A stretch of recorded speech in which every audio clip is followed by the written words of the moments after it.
Hi, I'm Talya, and this is Victoria. Hi! And we are two Tweedledums thinking about our recent high school experience, uni apps, and life ahead of college. We're recent IB survivors, and we want you to survive it too. So for today's episode, we're going to talk about how to figure out what you want to do in life at age 16 to 17. Or before that. Or whatever. Basically when you're young. Yes.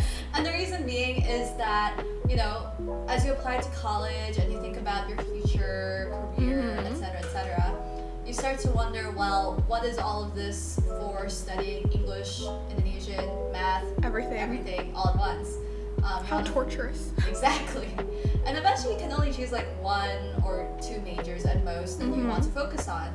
And it's very crucial because that will basically change the trajectory of your life. So it's very important. And even like when you're thinking about this, you're like, oh my gosh, where to begin? My parents probably want me to... blow. Yeah, because it's like my parents want me to continue their family business, or, but I have like this passion, but what am I to do? Or, oh my goodness, I don't have a passion. Panic! I'm not special. You are, don't worry. You are, don't worry. And we'll talk about that today. We will. So, okay. We have like two main ways to figure out what you want to do. And the first thing is...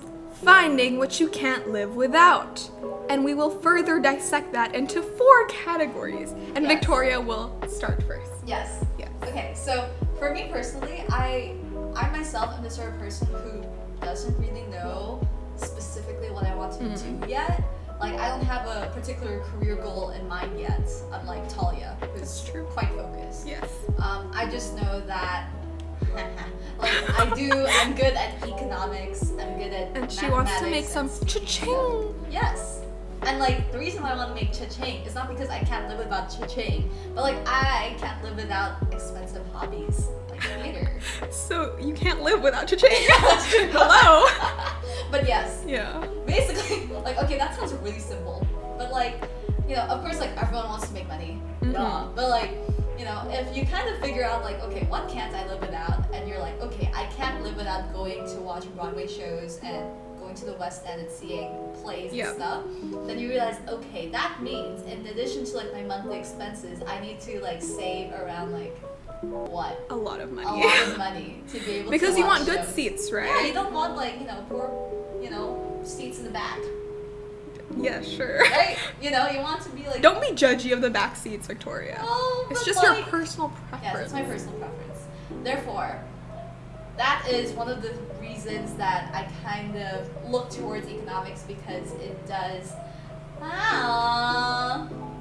the person is distracting me. Focus! There is someone watering plants outside. With like a giant... Oh wow, he's sitting on the truck. Okay, back to story. Yes. You can't, when you figure out like what you can't live without in terms of like how much money you want to make, because with theater you need to make lots of extra money. Indeed. Right? You gotta... especially in the US, because in the UK yeah. it's cheaper, I think. Yeah. It's not too bad. Therefore you need to find a career that kind of, suits that. Yes. Right? Uh-huh. And it doesn't always have to be theater. It could be like, I don't know, maybe you're into jewelry, or like reminisce bags, or like you're into Fabergé eggs. Oh, who knows? Who knows? But yes, that's like one way you can find what you can't live without. Think about like the money that you need to gain to support your lifestyle that you want to live. So basically finding a job that can make you lots of money. Yes. Yes. Or like the appropriate amount of money that you want and need. Right. Yeah, because lots is also, what's it called? It's normal. No. It's, I can't find the word. A part of life. No, What? it's different. Lots to other people. Oh, to yeah, different yeah, people. yeah. I Different forget- relative. That's the word I'm looking Relative, for. that's it. My Yeah. goodness, my brain died for a sec. Okay, the next thing we're gonna talk about is your passion. So not everyone has this one particular passion that they just can't live without straight away. Some people just have lots of hobbies, and that was me once upon a time. Oh, really? Yeah, so I didn't have like one particular passion that became my hobby, became my professional development or whatever. Your life. Became my life, exactly. So for example, I used to love dancing, cooking, I mean, you still things like that. don't you? Yeah, but not that much. Now Okay. I don't even know what hobbies I have, which is not very good, but we get into that another time maybe.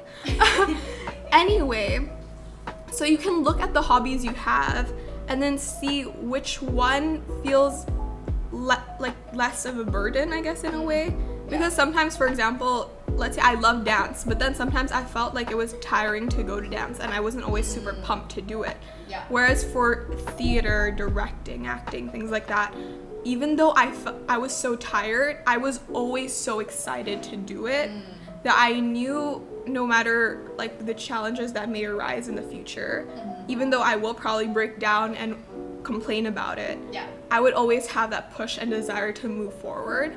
And so that's how I knew that was the passion I would pursue as a career. That's not to say I don't have other loves or other things I like to do. Like, for example, I enjoy my vocal lessons or I enjoy my dance lessons. But it's not something that is always free of a burden, I guess, in a way. Yeah, so that's how I figured out my one true passion. And of course, that's not to say that you can only have one job that's to do with one single passion. You can have multiple jobs. You can do one job as your main job and then do other things as a passion, but then kind of turn it into a job if the chance arises. But maybe that's a good place to start, I would say. Yeah. And in my case, I was actually talking with someone the other day, and I was like, I don't know what to do.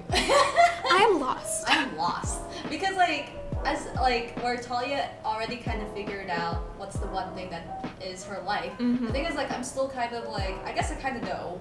And that is fine, that guys. is fine. Don't panic. Look at me, I'm already in Yale, and I still don't know what I want to do. She's still lost. She's still lost. But what that person told me was, there are two types of people. There are people like Talya who just know this is the one thing for them forever and ever. Everything else is still there, but this is the one main thing for life, generally. Yeah. Right. Okay, but can I just add something to that? Yeah. So even though right now I'm 100% sure about it and I can see a long-term career in it, that doesn't mean that if I suddenly change my mind, I wasn't serious about theater or that I didn't love it. But maybe I just find something better than it in the future. I'm not saying I will, but maybe. Who knows? Yeah. Exactly. And that's not wrong too. Yeah. Go ahead, sorry. Alright, so back to story. That person told me there are two types of people. One are like the sort of people who can kind of focus on like one thing. Right. But it might not be, as Talya said, like for her whole life. But like generally, there's just one field. Exactly. And then there are some people who are kind of all over the place, like me. You know, where it's like, I like economics, but I also like performing arts, but then I also like, you know, and it's fine. It's fine. You're normal. You know, there's nothing wrong. And I guess like the nice thing is, you know, either way you get to learn from each other. That's why I think maybe that's one of the reasons why me and Talya make such good friends, is because we're different, but we get to learn from each other's different experiences. Exactly. Right? And so for the people who are kind of the second type, who are still kind of, oh my gosh, I'm all over the place, what should I do? That person told me, well, you can try to narrow things down to like two main academic things that you're interested in. Okay. And then like one sort of hobby. Oh, right? okay. So like, you know, like three big ideas, I guess, three big fields. So hobby, for example, for you would be like performing arts. Yeah. And then like, let's say for academics, it could be like econ and, I don't know, we'll see. Okay. Like English lit or something. I don't know, we'll see. Ooh, Yeah. we'll see. I don't know. So yeah. So it's not a lost cause if you don't know what to do yet. No, don't give up. Don't give up. Yeah. It's okay. You can be, I mean, Victoria is very intelligent. She is very ambitious. She loves to do things. Yet she is still slightly confused. Exactly. And you know what? I don't doubt she's going to be successful in all aspects of her life. Yeah. Okay. So wonderful. everyone is on their own timeline. Don't worry. So I guess we kind of already touched on this, but it's figuring out what you are good at. So sometimes the hobbies we have or we think we have aren't necessarily the things we are good at. Yeah. Either because we don't have that exposure to that thing yet, or because we're too scared to try something we think we might be good at. Yeah. I would say. Because I didn't know I wanted to do theater my whole life. Because I wasn't, like, in Indonesia at our school, it's not something that is sort of ingrained in society or in the curriculums, which makes it slightly harder to figure it out, especially, and to fall in love with it the way I have. Yeah, so it took me a long time, and it wasn't until I started doing drama class, and we were the first year to do drama class, actually, that I started figuring out, you know what, I think I am not only passionate about this, but I am slightly capable of doing stuff. Slightly. You're we very gotta capable. be humble. Okay, sure. Right. Because there's so much to learn still, guys. Yeah. Yeah, so I figured that out. Yeah. What was I gonna say? I don't know. Anyway, so if you're afraid to try something, then I would suggest that's a good sign that you should try it. Yeah. Because it's good to put yourself in situations that are uncomfortable. Obviously, not to weird extents, but uncomfortable in the sense that it pushes you to take a risk. Because you never know. By taking that risk, you might be finding your lifelong passion, and you might be able to find something that you can make a career out of and you can be successful through. Yeah, so I would say just try, and if you don't have the opportunity right in front of your face, talk to people who can give you that opportunity, or just create an opportunity yourself. Take initiative. No one's stopping you. It's gonna be hard, no doubt, for sure. but it's going to be worth it. Yeah, for sure. I hope that makes sense. I slightly, went everywhere, but, I you guess get the point. Yeah. I guess, like, in a way, it kind of has to do in a way with, like, extracurriculars.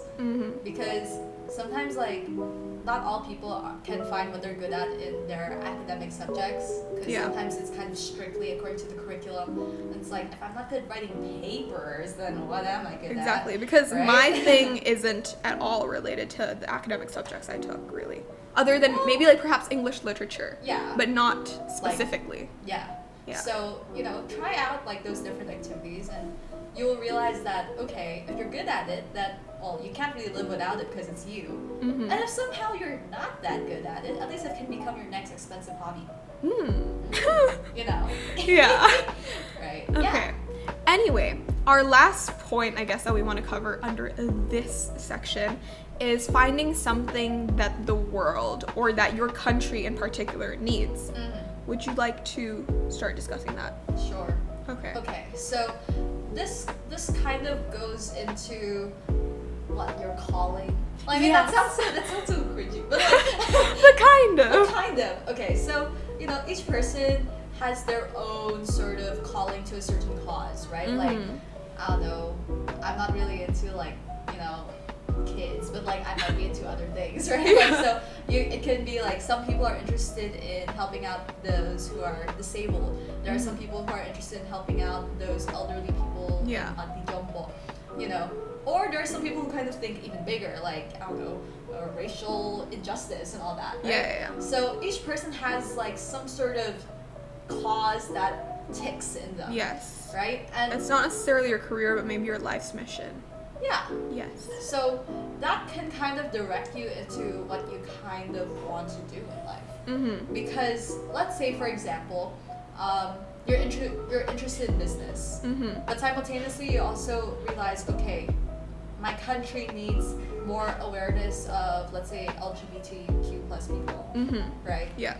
That doesn't mean that, like, all your business proceeds you just donate it, you like there are other ways to help a certain cause in a tangible way. You can be hiring people that are members of that community. Yeah.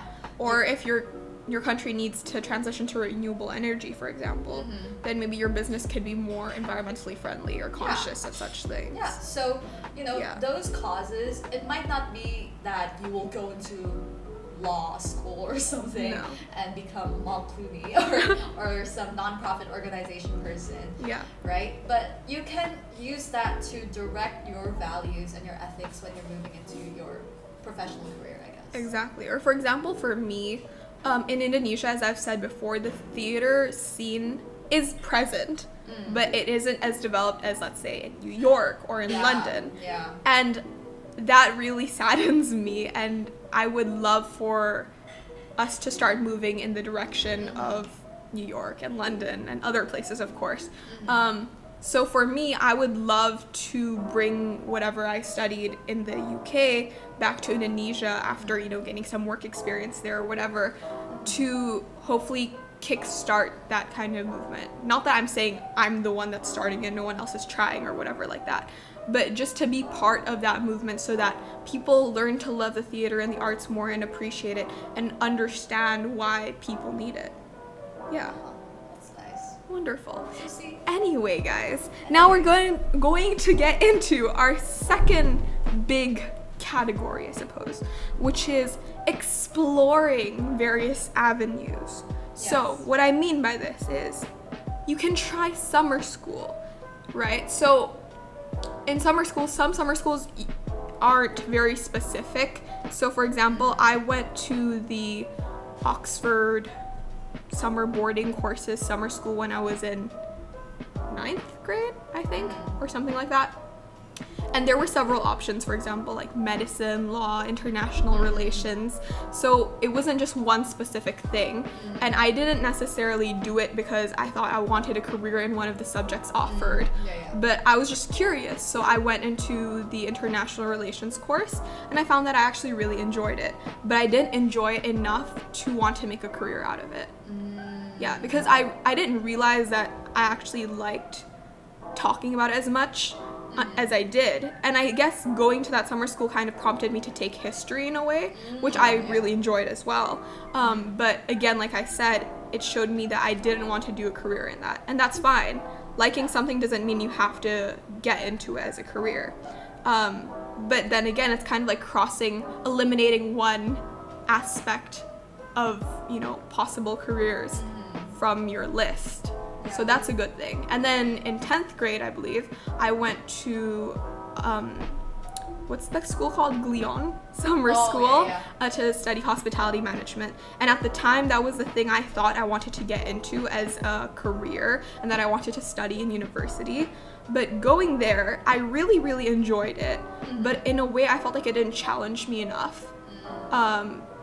And so I wasn't excited, I guess, for university. And yes, it was fun, but for me, I wanted to be challenged and felt like it was the next step from my high school education. And I'm not saying it isn't hard, I'm sure it is, but I didn't feel that sort of passion from going there. So I decided maybe it isn't for me. And prior to that, actually, prior to going to Glion, so like a month before or something, I did an internship at Westin, the hotel, for about a month as well. So that paired with going to Glion for the summer school showed me that maybe this wasn't the life for me. Because there is many things. When I was interning, like I would be late and things like that. Yes, it was in part due to traffic and the unpredictability of traffic in Jakarta, but it was just so stressful for me having to kind of go get the clothes there. So when you get there, it's not actually that you're done and you can just go up to wherever you're, serving at the hotel. But that was just too stressful, but not in a good way for me. And so that just showed me that it was something that I didn't want to do as a career, even though I had thought I wanted to do it since I was 12 or 10 or something like that. So even though I had wanted to do it for about 5 or 6 years, it wasn't the path for me, and I think that's fine. So you guys have to remember that just because you're so sure of something for a long time, it doesn't mean that you're not going to have a sudden change of heart, and that change of heart is actually a better decision for you in the long run. Yes. And I guess, like, in my case, I, being the unsure person here, and I'm sure many people can relate, one way to explore is just find something broad and see where it takes you. So, for example, economics, it's like so broad you can't. It's just so broad. Like, you can, like, from econ, you can literally go into corporate law, or you can go into like development, or you can go into like finance or entrepreneurship, or even like show business. Anything works, really. Right? And because it's so broad, there are so many things that you can explore within it. And of course, the reason why I kind of knew, like, I was kind of interested in econ is because I did that first step of finding out what I can't live without. I realized I'm good at econ. I realized that there are many causes in econ that really speak to me. Right. And also, cha-ching. Anyway, but like, just because, okay, it's econ, but you need to kind of find a focus or like some sort of concentration. Otherwise, you're gonna be like a jack of all trades, but you won't be deep into one particular field in econ. So what I did during high school was I joined the MUN club. And although MUN, I guess, is kind of more into international relations, but it showed me a lot about policy making. Right. And trying to find ways to create policies and work with other people to help people in a real, tangible way, not just, random words on a page that will not get executed very well. Yeah. And so that really interested me, and I was very fascinated. I really loved it. But I was kind of like, the thing is, like, I don't know if I want to do politics, because I love the idea of, like, making tangible solutions. But the politics of it all. Like... Getting into politics without wanting the politics. Yeah. And so I was like, okay, I like some part of it, but another part, it's like, it's just good as I prefer to be a spectator of the team. Okay. And then I also tried this thing where we tried to do research about building use in Kota Tua, in Jakarta, and trying to see if we can provide any recommendations to the local government or local businesses regarding ways to maximize tourism, blah, blah. Right. Now, that was a bit of an awkward one because this situation also just didn't really allow us to do it because there was money, the fees required to conduct a research project were quite big, and also the team wasn't necessarily in sync. And so when people are not drama, when people are not of the same vision, mission, blah blah, it just won't work out. So I have yet to kind of see whether I'm interested in that sort of research thing or not. But personally, like, I felt like, okay, even though it was interesting and could stimulate my brain, I don't know if I'm interested in, like, figuring out, like, how many buildings we can use, Like, I mean, I'm not into, like, that sort of city planning economics either. Right. I can't imagine you doing that, right? Sorry. It's just, it seems a bit dry for me. Yeah. And it's okay if you're interested in that, but, you just need to be aware of, like, what you like and what you don't like. Exactly. Like, okay, I like making solutions for people, but I don't know if, like, I want to go specifically in that direction of, like, city planning. And there is nothing wrong with that. And there's nothing wrong with that. So now I'm kind of exploring, like, the finance world and seeing how it is. Fascinating. Yeah, so, Yeah, so guys, that's a way to explore. We're kind of giving two different perspectives, which is good. Yeah. And one is not better or more correct than the other. Yeah. It's just our personal experience. And even though we're giving two different perspectives, we understand that there are many kinds of people within each perspective, and we can't represent all those people. So just take it with a grain of salt, whatever we said, and understand that we're just saying it from our personal experience. And I hope it is beneficial to some extent. Hopefully this inspires you, because hopefully, slightly. Because I wish I knew these things, like, even if, let's say, like, the person talking to me is experiencing something different than me, but I could having, like, some sort of, like, okay, I can relate to some of that can be so helpful. Yeah. So I guess, like, to recap, because, like, we were slightly all over the place. Yes. So to slightly recap, Talya represents generally the people who kind of have a clearer direction or on where they want to go. Like, more or less a good idea, okay, I want to do this. And then I represent the people who are kind of like, well, I want to achieve this, but I don't know how to get there. Or, like, I have lots of interests, how do I narrow it down? So I'm jack of all trades, and she's like... Misfocus. Yes. And from that, we discussed, to figure out what you want to do at a young age, especially when you're like, oh my gosh, I want to be like this, I want to be like that, my parents want me to be this, blah, blah, blah, blah. Yeah. It's overwhelming. It is. But at the end of the day, you are you. Exactly. Right? Your older sibling could do it. Doesn't mean that it will work out for you in the same way as they do. Yeah, and the thing is, you're the one that has to live with yourself for whatever decisions you made. So don't decide things that you might regret. Like, of course you don't know whether you're gonna regret it or not. Yeah. But for example, if you're passionate about something, you should fight for it as much as you could. Yeah. Like, I understand some parents just, like, would not budge or not willing to negotiate, and I'm sorry that you're in that situation. I mean, I'm lucky that my parents aren't like that, but I would say as much as you can, fight for your dreams, fight for your passions. Yeah. And if in the end it's somehow you realize, oh, I'm actually more interested in this other thing, it's okay. It wasn't a waste of your time because you were really passionate. You weren't forced into it, right? So, like, sorry, one more thing. And don't be afraid if suddenly you realize, like, for example, I knew for far longer that I wanted to do hospitality. And then all of a sudden in the beginning of, was it 12th grade? I think it was in the beginning of 12th grade. Okay. That I actually realized I wanted to do drama. Yeah, and so that's very sudden if you compare the two.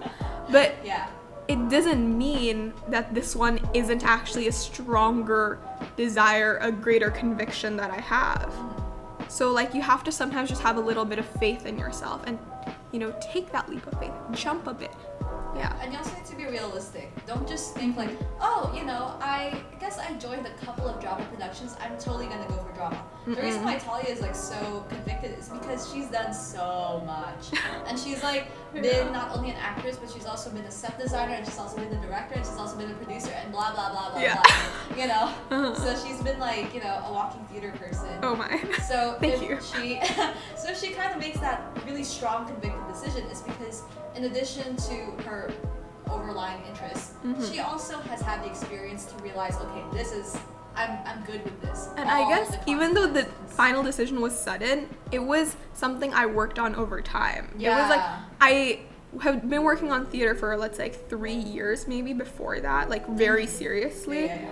And I was afraid to kind of commit, and then so that sudden decision to commit was sudden, as I said before. Yeah. But it was something I was working toward unconsciously over time.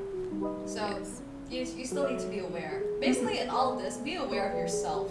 Be self-aware. You need to, you know, think for yourself. What is something you can't live without? Whether it be, you know, what expensive hobbies you have, what passion you have, what your talents or strengths are, or like what causes reach out to you. And those causes, it doesn't have to be something like charity work. It can also be like, you know, just like improving something. Yeah. You know, in a certain industry, or even building an industry in your country or whatever. Yep. And also simultaneously, you also, you know, ask yourself, okay, what do you want to explore? What are you somewhat interested in? What calls to you? Yes. And from that, you can realize, okay, I think I like this, but I didn't really like this. Or, oh, I love this. Or, oh, I hate that. You know, you need to take initiative, I guess. Yes. Don't Said. Don't just depend on other people to dictate your life. No. Okay then. So guys, I think that's all for today, and we are Two Tweedledums Thinking. And that seems contradictory to it what does, doesn't it? are. But honestly, we are outliers. We are. Those are our thoughts for today, and we hope we got you thinking. Not too much though, otherwise you won't listen to us anymore. My name is Victoria. And my name is Talya. And this is Two Tweedledums Thinking. See you Tweedledees next time. Bye! Bye!